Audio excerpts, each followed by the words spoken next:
Alright, today I'm going to do lesson 59, adding mixed numbers. Pretty easy lesson, so if you've been paying attention in class and been doing what we've been doing, then this is just one extra little step that we're going to add into the mix.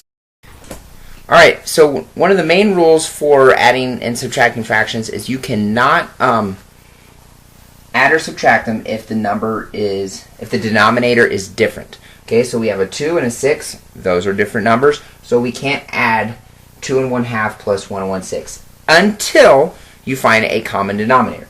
So LCM, least common multiple. Whatever the least common multiple is going to be our common denominator.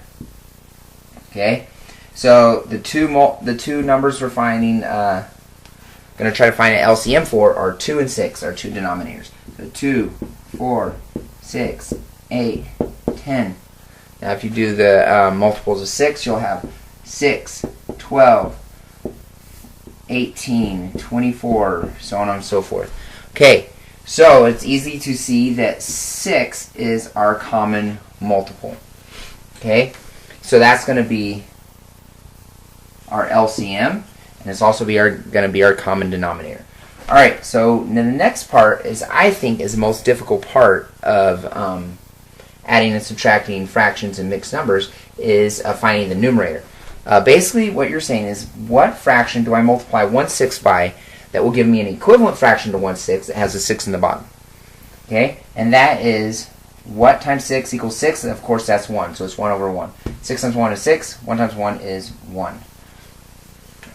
And we do the same thing for the top fraction. So 1/2 times what number equals a fraction with 6 in the bottom? Well, what times 2 equals 6? And of course that is 3. So this will be 3/3.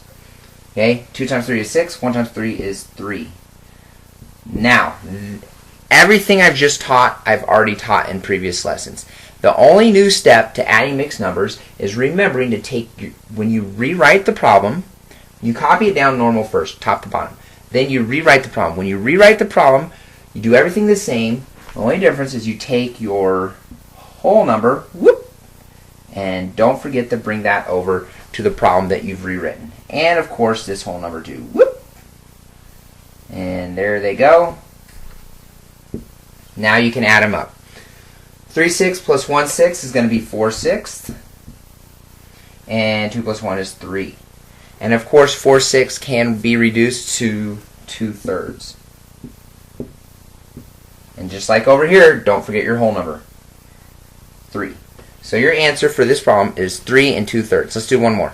Alright, 1 1/2 plus 2 and 2/3. And by the way, this is number 5 on your homework. It's our second problem, second example problem, but it's also number 5 on your homework. And the first example problem that I just showed, that's number 4 on your homework.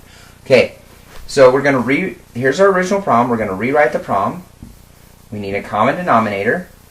And how do we find the common denominator? You need to find the least common multiple of the two denominators that we have. Because we cannot add these two numbers. They're mixed numbers. We cannot add them because they have different denominators. So the LCM of 2 and 3 is going to be our common denominator. 2, 4, 6, 8, 10, 3, 6, 9, 12. And you can see that, again, 6 is our least common multiple, so that's going to be our common denominator. Okay?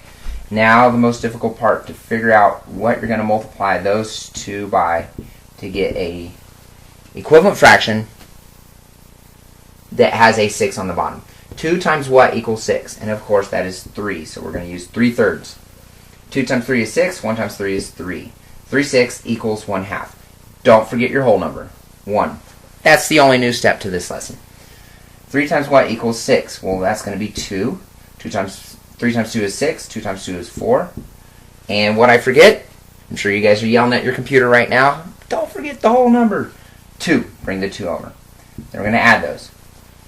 3/6 plus 4/6 is 7/6. 1 plus 2 is 3. Good, but this is an improper fraction. Okay, so if you want to find how to change this improper fraction to a mixed number, you take top divided by bottom. So this is going to be 7 divided by 6. 6 will go into 7 one time. 1 times 6 is 6. Subtract remainder of 1. The 1 goes on top. The divisor, which is a 6, goes on bottom.